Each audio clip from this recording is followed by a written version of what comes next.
Welcome, in front of me is a Denver SDQ, and today I'll show you how to enable the Do Not Disturb mode. And to get started, pull down your notifications, and from here let's look for the Do Not Disturb, which looks like it's on the second page.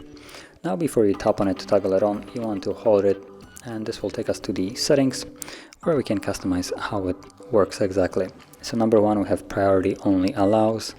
You can tap on it, and the two primary settings right here are messages and settings, both of them having the same options, so I will just go over one.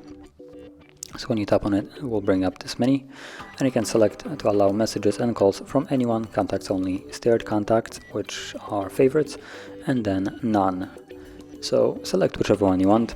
Now the difference for calls, if you set for calls none, you can still check this on repeated callers, and if someone calls you twice within a 15-minute period, you will be notified about that.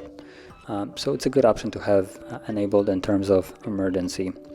So yeah, basically that's it. Then you have also some reminders and events. That's just notifications in terms of like sound. You can go back. And then we can also block visual disturbances, so your device won't be lighting up or giving you any kind of visual feedback that you get a notification. So that is all for customizing it in terms of well, who can reach you and stuff like that, but you can still go further and set a specific rule to it. So let's go to, for instance, time. You can name it whatever you want, and from here you can set days of the weeks, time at which it starts and ends, and this will basically allow the Do Not Disturb mode to be self-driven. So you can set specific times, and it will enable itself and disable itself at the given times that you have set right here. So you won't really need to do anything after the setup. And once it's set up, it automatically becomes enabled. So if I go back, you can see that it's on right here. And if the time is set to be, for instance, enabled right now, it will be enabled right now, which I think it actually also is.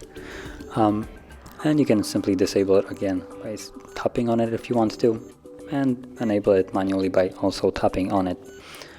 So that is how you would enable and set up the Do Not Disturb mode. And if you found this very helpful, don't forget to hit like, subscribe, and thanks for watching.